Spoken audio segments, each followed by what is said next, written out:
Anong mensahe ang kailangang marinig ng mga Virgo mula February 1 to 15, 2025? Pwedeng nangyayari na ito kung mangyayari pa lang. Hindi man para sa inyo itong magiging reading. Pwede baka para sa someone na malapit sa inyo o sa someone na kakilala niyo mismo.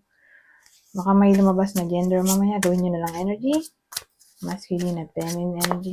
Pwede rin naman na huwag nyo nang pansinin ang gender.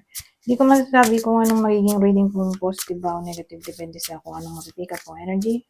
Walang masama kung papanoorin ang Sun, Moon at Rising Sign. Kasi bakalin man sa mga yan ay mag-resonate na sa sitwasyon nyo. Lahat sila ay court cards. Ano to? Yes, kaba. So, lahat sila ay energy na lang at mahirap nga kung bubusisihin ko pa yun isa-isa. Meron dito.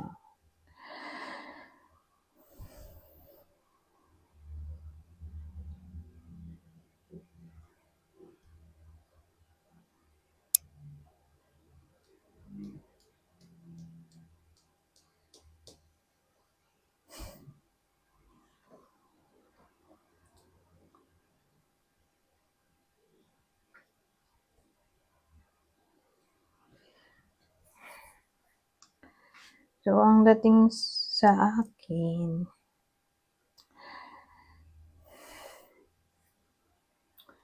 may someone na probably boss.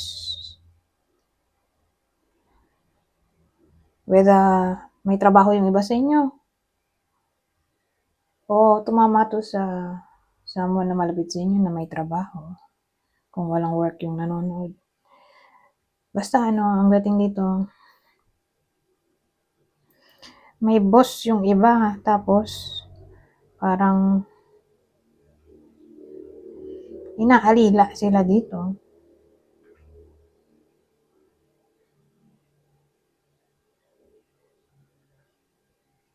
O kung di man ganun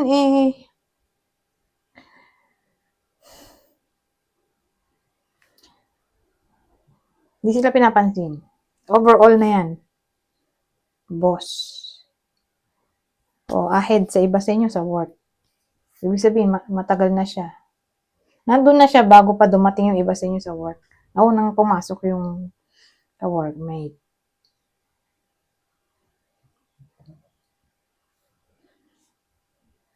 Yun ang naisip ko. Mahirap eh. Anyways. Ibang senaryo.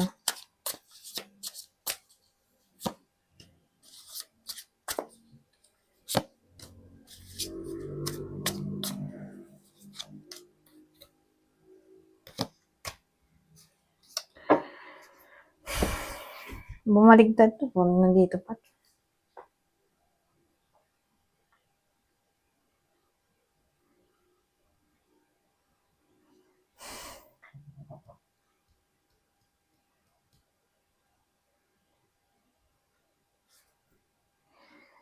Kasi, di ba to, pwedeng card din ng sneakiness. Deception card to eh. Pero mild compared sa Seven of Swords. So, flirtation. Posible. Ito, kasi maraming option. Kasi ito, sabihin natin long distance o social media. Nandun yung mga option niya. Kasi ito, unorthodox relationship o unconventional relationship. So, pwedeng friends with benefits situation. Ito. O third party.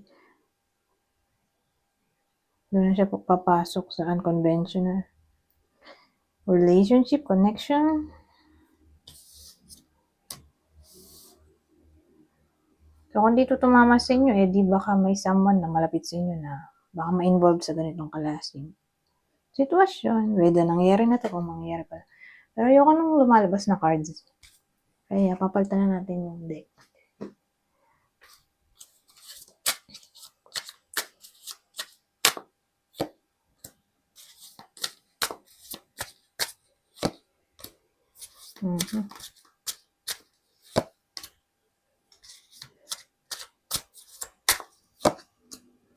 Ito, medyo maganda-ganda pa to kaysa dun sa mga nauna.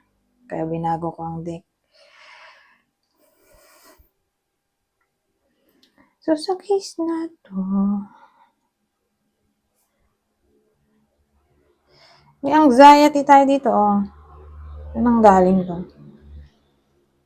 Pero ito okay naman eh.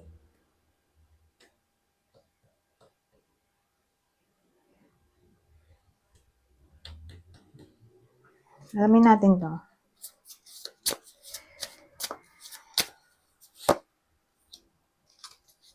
Oh. Okay.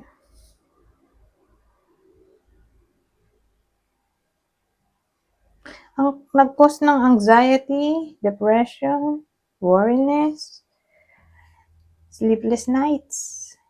Ay, ito. Something na deads na nagbalik. So, probably ex. Someone from the past. Ayun o, nagbalik. Biglang nag-appear.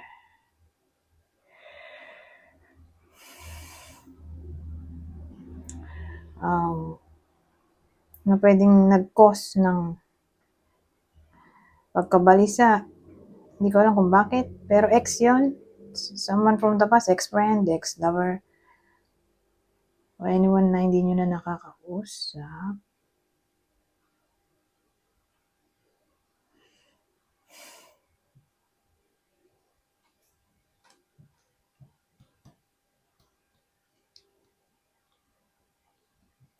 Parang ano siya eh, unwanted connection mula dito sa someone from the past.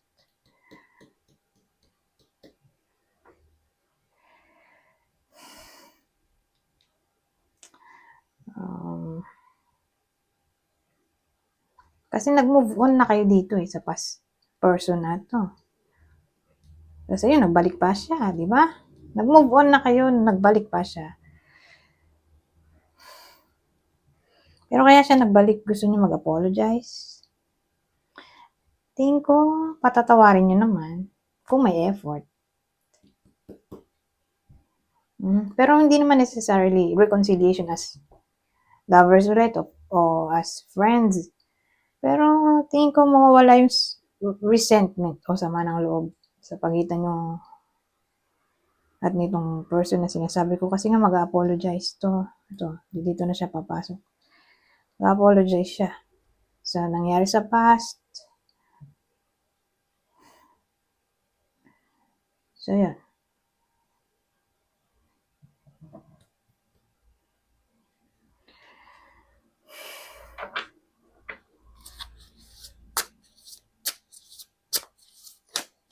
Anyways, kuha tayo ng isa pang spread pero last na.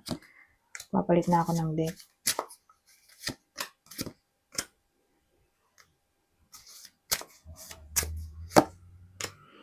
So, sa case na to, ang bida natin ay lalaki. Lalaki, may jowa siya. Masaya naman siya sa relasyon niya, pero wala siyang anak. Eh, bakit may ano? Kung masaya siya, may 10 of Swords. May dasal. Ang dulo ay ano? 10 of Pentacles.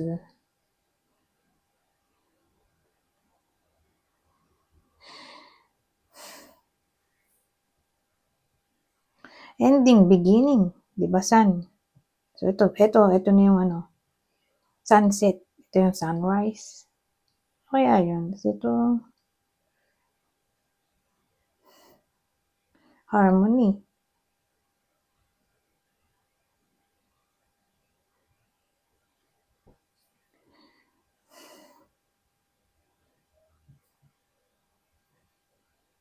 Alamin natin. Ano nangyari dito?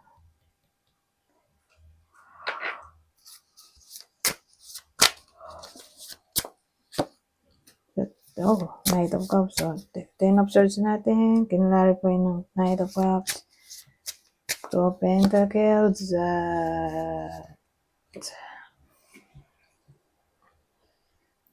4 of Cups.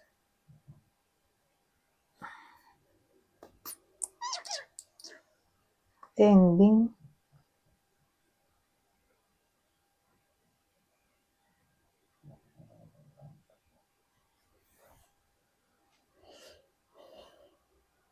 Biruin nyo, nagdoble, no? So, ito romance. Ayoko nga sabihin cheating to. Pero,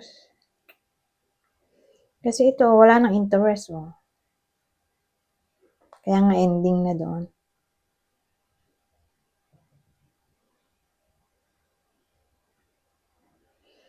So, whether siya to, na nagkaroon ng another lover, o yung person niya. Pero more like, ano na to eh, renewal.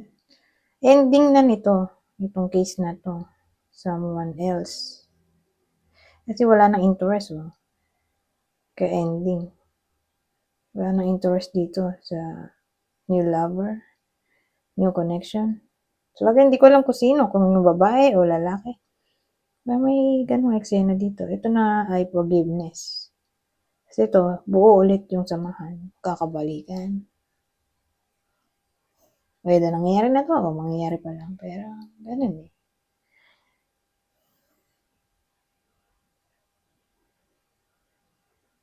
May forgiveness renewal na dito. Anyways, hindi ito tumama sa inyo eh. Di baka dun sa mo na malapit sa inyo. So, ano tayo dito? Itong masasabi nito.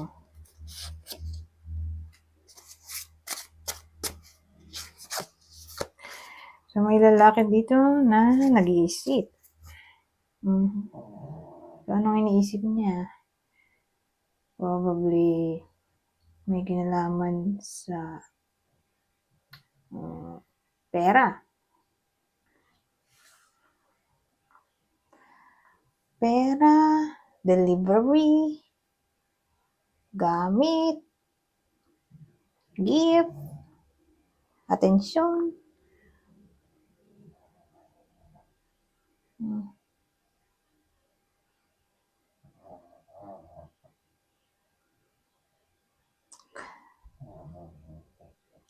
O may gusto siyang i-overcome na challenge, trial, problem. Yun yung laman ng isip niya. So, case to case basis. Pero, wala may iba sa inyo na mapapaisip-isip nga sa loob ng 2 weeks na to. Kundi tungkol sa pera, gamit, delivery, parcel, tungkol sa attention o pag-overcome ng trials, kung ano-anong trials, obstacles. Anyways,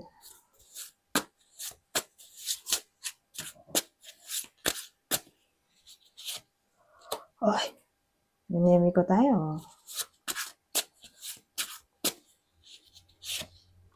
Oh, Diyos ko, ito na yung pinakapangit na cards na ayaw nating makita sa deck na to. Puro negative cards to. May lalaki, probably may masama siyang intensyon. Malaki-laki chance. So, nandito pa yung falsita.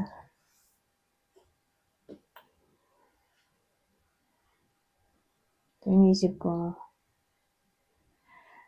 anong klaseng problema dala nito? Scam. Ano to? Scam.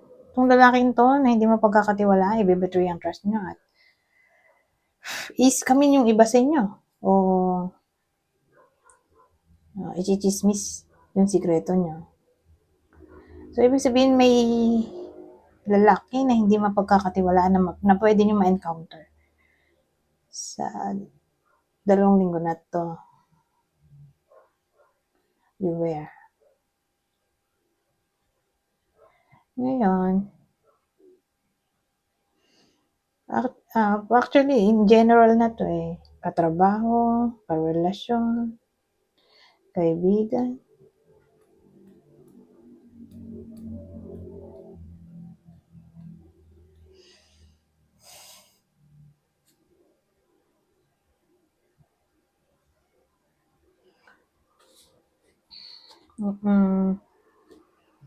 I-clear natin to. Ito. Anong reason ba't siya nandito? Saan ba yung deck ko? Ito na lang. Para mabilis. Para may kodigo. Bakit may name ko dito? Bakit may name? Ang ganda nito.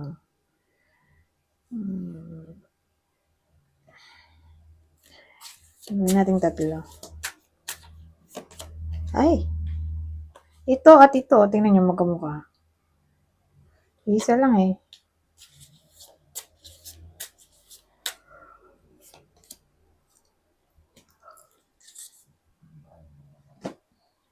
So, bakit may name ko?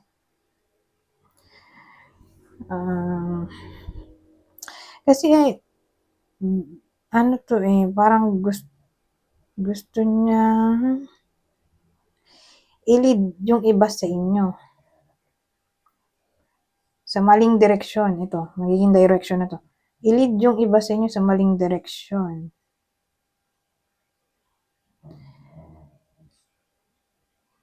Para kalbaryin yung buhay ng iba sa inyo. Teka, ano ba tong hangwan na to? Kasi, alam ko, trial din yan eh.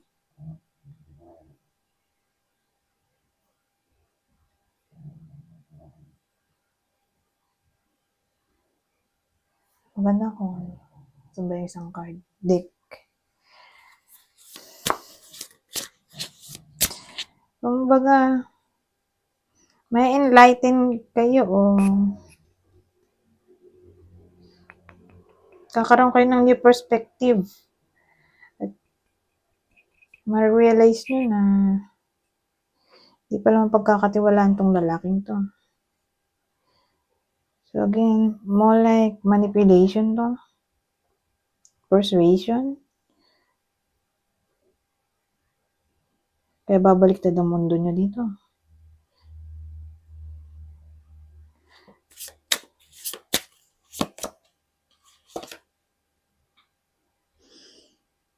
Akala nyo, mapagkakatiwalaan nga ang taong to at bibigyan kayo ng wish come true. Big wish come true kasi 9 muna yung wish come true. Actually, wish come true din daw to pero in a way, ang difference lang ay malaki yung pwedeng sakupin ng happiness. Kasama yung nasa paligid. So more like big celebration.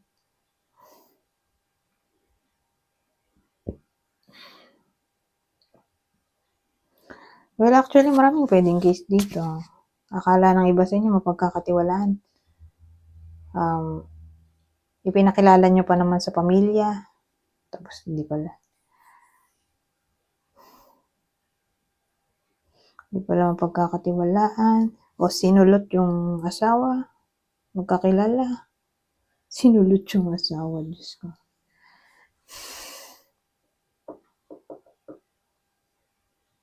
Kasi may 7 of Swords nga tayo. Ito ay cheating card, di ba? Betrayal card.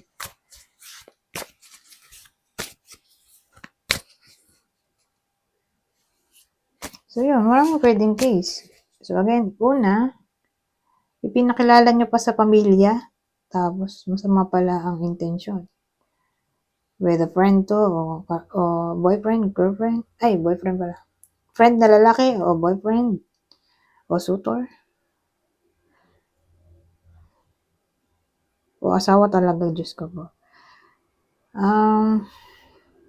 Pero kung asawa to, pamilyado sila. Lulukohin yung iba sa inyo. Noong asawa nga na hindi kasal. So, pwedeng tumama sa inyo to o doon sa kakilala nyo. So, ano pa?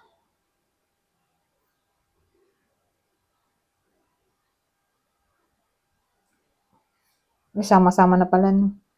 Yung una, pinakilala pa sa pamilya, masama pala intensyon. Pangalawa, susulutin yung asawa.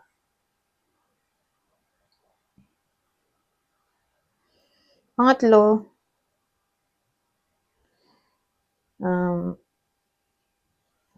i-brainwash ng taong to yung pamilya nyo para magmukha kayong masama. Okay? Yun yung mga pwedeng Eksena dito. 20 minutes na pala. Basahin ko na lang tong part na to. Kuha ko ng 3. Kunin nyo lang yung info na sa tingin nyo ay fit sa inyo. General advice na to para sa loob ng 2 weeks. Wait! Don't rush into action right now. Bide your time for better results. Dream big. Let go of small thoughts about yourself. See yourself succeeding at ang huli, rest. You've been working hard. Take a nap and get some rest. Anyways, hanggang dito na lang. Goodbye.